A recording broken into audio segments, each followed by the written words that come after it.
لا إله إلا أنت سبحانك إني كنت من الظالمين لا إله إلا أنت سبحانك إني كنت من الظالمين لا إله إلا أنت سبحانك إني كنت من الظالمين لا إله إلا أنت سبحانك إني كنت من الظالمين لا إله إلا أنت سبحانك إني كنت من الظالمين لا إله إلا أنت سبحانك إني كنت من الظالمين لا إله إلا أنت سبحانك إني كنت من الظالمين لا إله إلا أنت سبحانك إني كنت من الظالمين لا إله إلا أنت سبحانك إني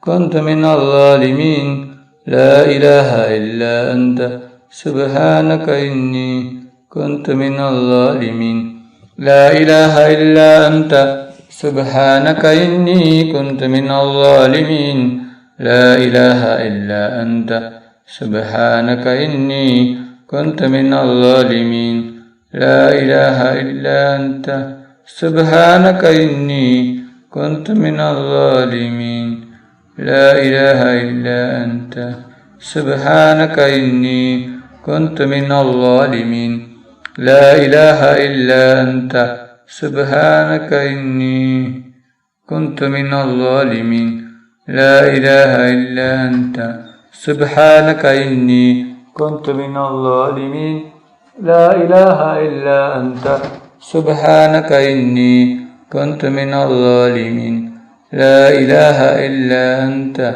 سبحانك إني كنت من الظالمين لا إله إلا أنت سبحانك إني كنت من الظالمين لا إله إلا أنت سبحانك إني كنت من الظالمين لا إله إلا أنت سبحانك إني كنت من الظالمين لا إله إلا أنت سبحانك إني كنت من الظالمين لا إله إلا أنت سبحانك إني كنت من الظالمين لا إله إلا أنت سبحانك إني كنت من الظالمين لا إله إلا أنت سبحانك إني كنت من الظالمين لا إله إلا أنت سبحانك إني كنت من الظالمين لا إله إلا أنت سبحانك إني كنت من الظالمين لا إله إلا أنت سبحانك إني كنت من الظالمين لا إله إلا أنت سبحانك إني كنت من الظالمين لا إله إلا أنت سبحانك إني كنت من الظالمين لا إله إلا أنت سبحانك إني كنت من الظالمين لا إله إلا أنت سبحانك إني كنت من الظالمين لا إله إلا أنت سبحانك إني كنت من الظالمين لا إله إلا أنت سبحانك إني كنت من الظالمين لا إله إلا أنت سبحانك إني كنت من الظالمين لا إله إلا أنت سبحانك إني كنت من الظالمين لا إله إلا أنت سبحانك إني كنت من الظالمين لا إله إلا أنت سبحانك إني كنت من الظالمين لا إله إلا أنت سبحانك إني كنت من الظالمين لا إله إلا أنت سبحانك إني كنت من الظالمين لا إله إلا أنت سبحانك إني كنت من الظالمين لا إله إلا أنت سبحانك إني كنت من الظالمين لا إله إلا أنت سبحانك إني كنت من الظالمين